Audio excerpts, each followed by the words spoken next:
Easy Sports Talk Show with Ed Smith and Javon Adams. My name is Javon Adams. You can call me Jay or J Love. That man beside me is the one and only Ed Smith. He not only played professional baseball, but also played in the National Football League for that first Super Bowl team for the Atlanta Falcons. And they 3-2, man. They 3-2. And he's also an author and he's a motivational speaker. What is good, my brother? Made it to another Friday, bro. Getting ready for hopefully a nice, relaxing week after all this running around and physical therapy, et cetera, et cetera, et cetera. It's time for me to put my feet up, man, and get to some football watching.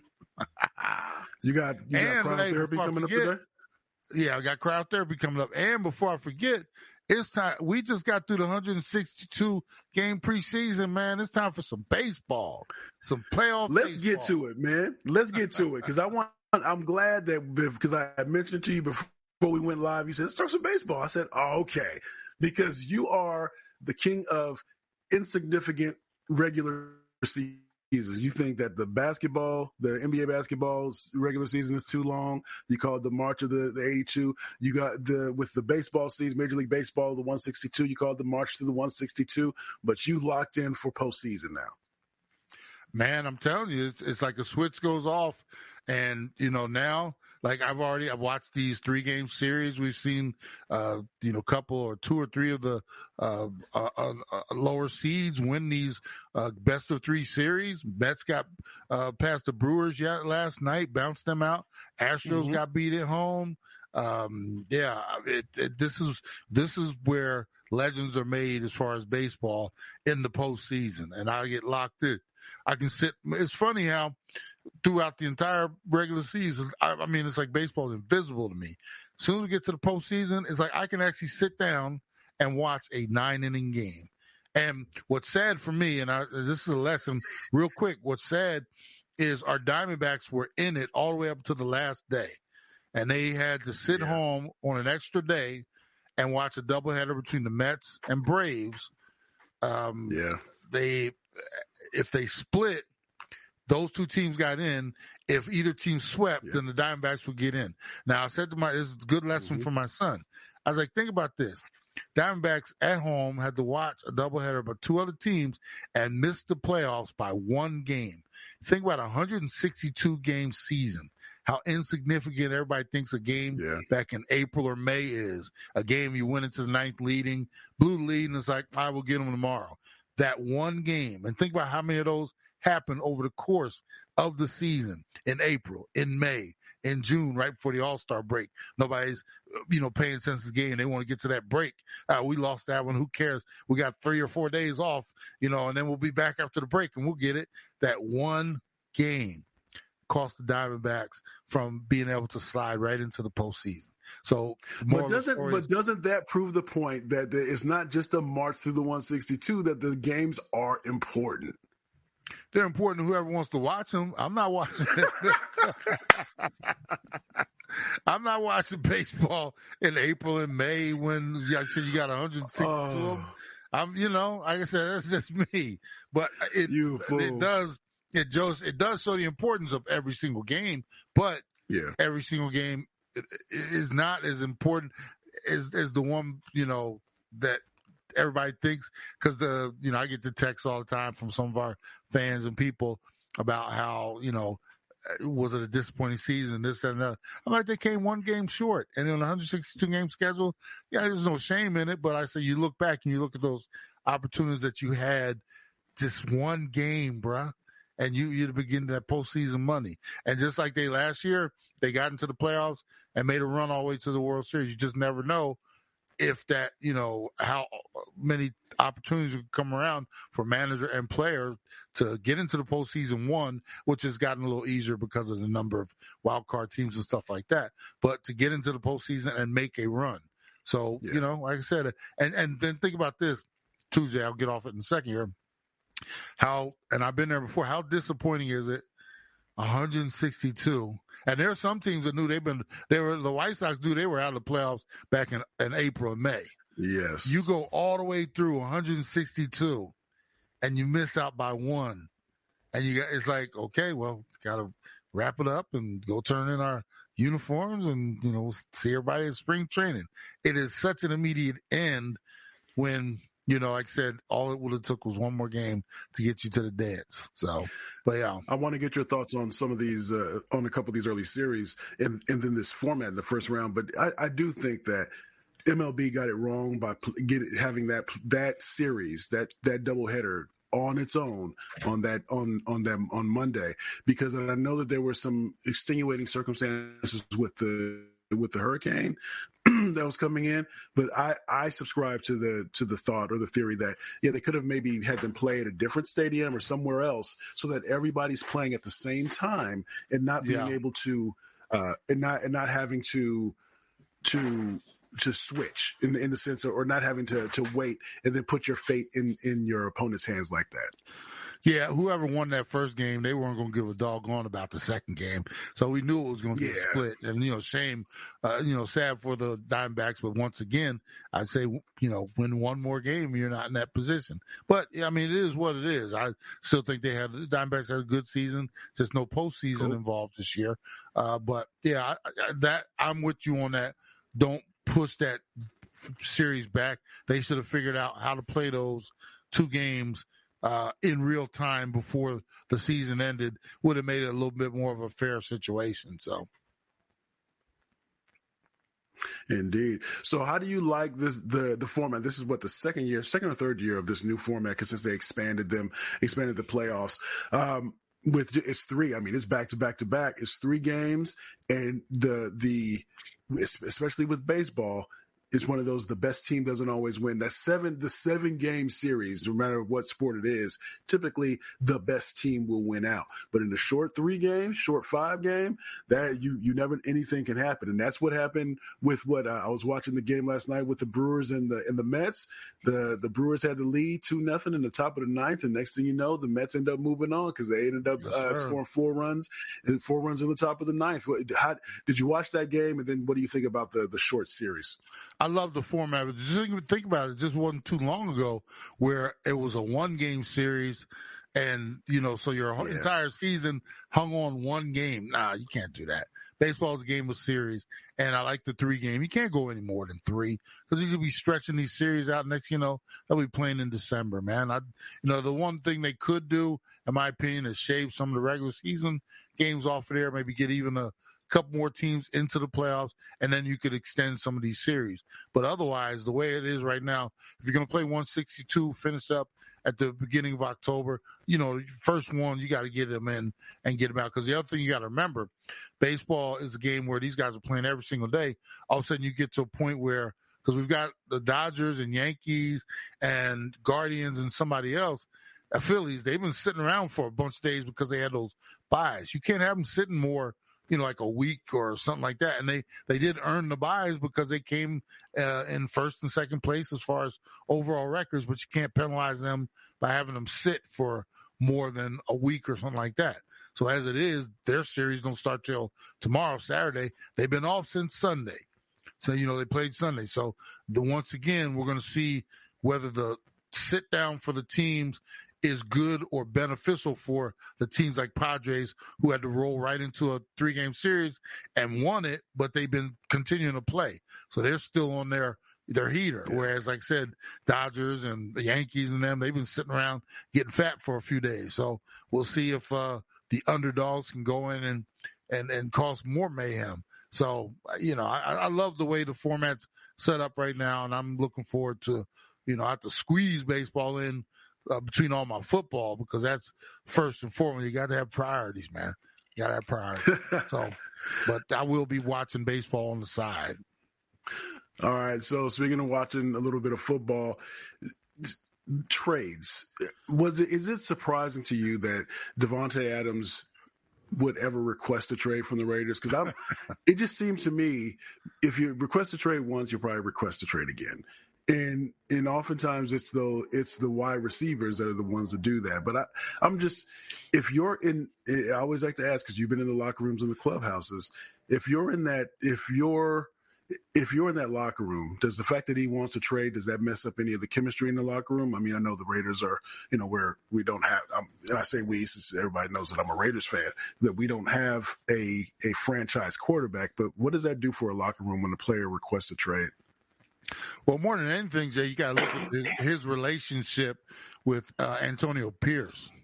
It's Antonio Pierce, right? Yeah. It seems like it's not good. Yeah. Antonio might be the throwback to an old school coach who's always hard and always serious. Well, he had the presser the other day, like after they got beat by Carolina, talking about people were out there making business decisions. And I think a lot of people are looking around like, I think he's talking about Devontae. And Devontae all of a sudden comes up with this phantom hamstring, right? And so the writing is kind of on the wall. Antonio has liked a couple of posts out there that have favored the trade and stuff like that. There's not a good relationship there. And at this point, the only thing Devontae can become, because he's disgruntled, because wide receivers, they want the ball. In order to get the ball, you got to have a good quarterback there. If you got backup quarterbacks leading you, and you look at how even what's going on over in Miami, Tyreek Hill and them are ticked off because Tua goes down, you got no backup plan. That's affecting these dudes' money. And there's records and Pro Bowl status and stuff like that. And Devontae's sitting there like, the best y'all could do is Minshew Mania and Aiden, whatever. And, and we all know the only reason he went to Las Vegas in the very first place, because his old college roomie, his dog, Carr, was there. And then you ship Carr off, and, he feels a little betrayed by that alone, just by itself. So he's ticked off already. The only thing he can become is a distraction. So unless you want it to fester and rot your organization from the inside out, the only thing you can do is trade him at this point. And I'm sure guys like on the team are like, look, they sold that man a bad bag of goods. So at this point, the best thing for him is to move on so it can make it a little lighter around here on all of us. Because everybody's feeling it. And it's just a bad, you see Devontae with hamstring wrapped walking around the facility or not, coming out to practice. He's on the training table and everybody know he ain't hurt. And then you see him and the head coach pass each other in the hallway, not even acknowledge each other. It's tension, bro. It's tension. That's like a bad couple staying together just for the kids. The kids know. And it's like, look, y'all need to just go ahead and separate this and get it over with. So your Raiders are doing the right thing. They could do it less publicly, but they're doing the right thing by just, now here's the deal is you as the Raiders, and I know you should think this as a fan, they got to do what's best for the Raiders, not what's best for Devontae. So if there's a better trader, like, because Devontae, we know he wants to either go be reunited with Carr in New Orleans or go back to his old boy with the Jets, with Rodgers. I'm not hearing all that. I'm hearing best offer available if I'm the organization. And if he wants to be happy, he can go play in Carolina if they want him. He can go play wherever we send him because it's all right to send him if he wants to trade and wants to get out of here. So we'll see how it all plays out. Yeah. But I'm sure around the facility, guys are just walking on eggshells because they want it all to be done. Did you happen to watch? I admit it was a long day yesterday, so I saw the highlight of the OT win for the Falcons. I mean, so 3-2 so far with your boy with Kirk D. Cousins. Yeah, after that start against Pittsburgh, we all thought, what the heck is going on here? Kirk looks really good. He's getting his legs under him a little bit and starting to figure out and use those weapons. They didn't even have their running game going last night with Bijan, and he threw for over 500 yards.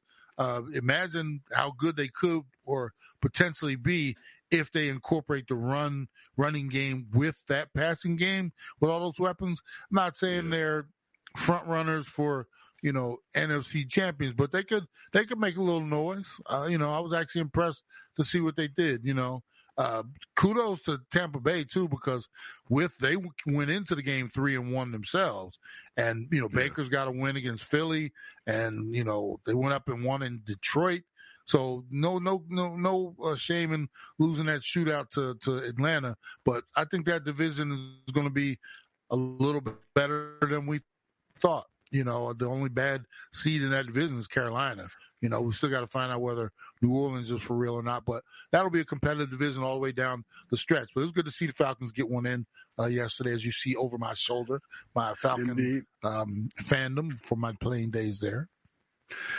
As you go into a weekend, so leave me with this. As you go into a weekend, because you're almost like a sports bar where you walk, I know you don't walk into those very often, but you walk in and if I walk in on a Thursday, I can see the good sports bars have, this is the TV where you can watch these two games, the early and late game. This is the TV where you can watch this. Do you start to scope out which ones you're going to be, which games you want to focus more on? Do you do that as well? Let me show you something. Look at this right here. I've already got the game. I've already got all the games printed out, and I got an asterisk next to the ones that are going to be the local games. So those go on the small TV. And then I got the 4-pack, the YouTube, with the package. I know which 4-pack I'm going to put up. And then I got the monitor for the leftover games, so I can flip back and forth through those. And I got the computer screen as well. So I got everything covered, bro. I said, all you need to do is bring the snacks.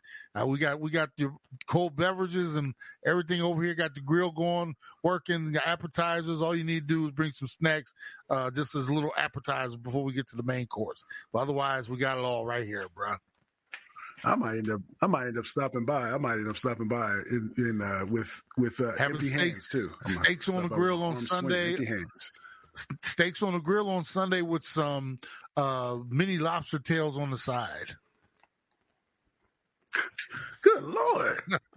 Okay. I think I might have to stop by. I think I just might. So saying that, I asked all that to say, and I'm coming because the invite is always open to me. Is there a game of the week, or are there a couple of games that you're really keeping your eye on this week? Let me see here. Obviously, I always have to watch our. Or even if it's Cardinals. not about, sometimes the storylines.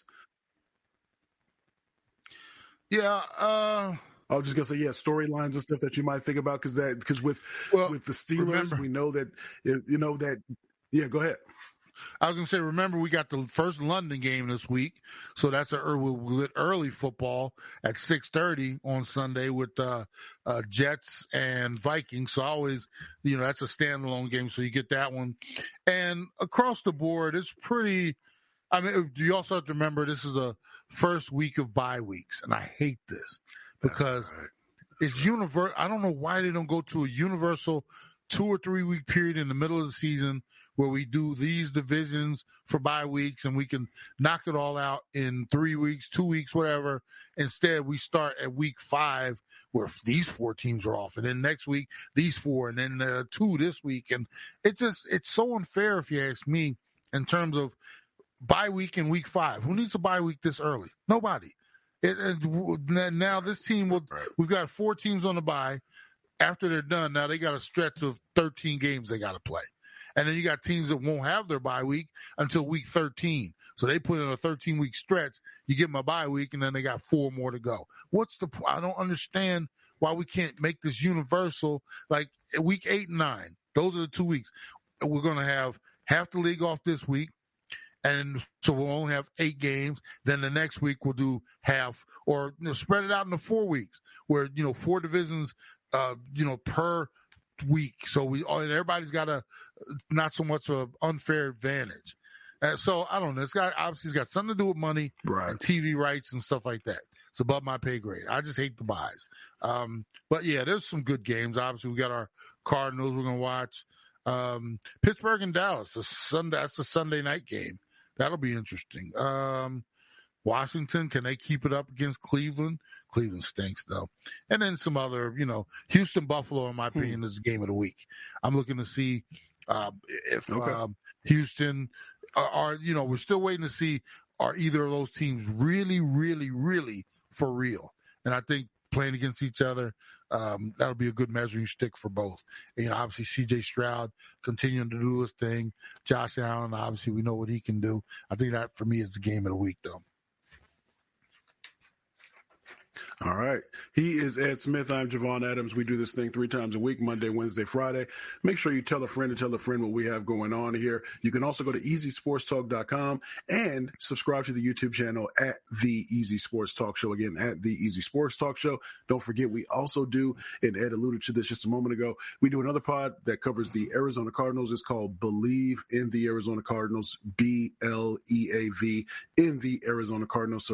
So tell a friend that knows that's a Cardinals fan, or tell somebody else, that a family member who's a Cardinals fan or friend, to check that out. But as we always like to say around this time, you can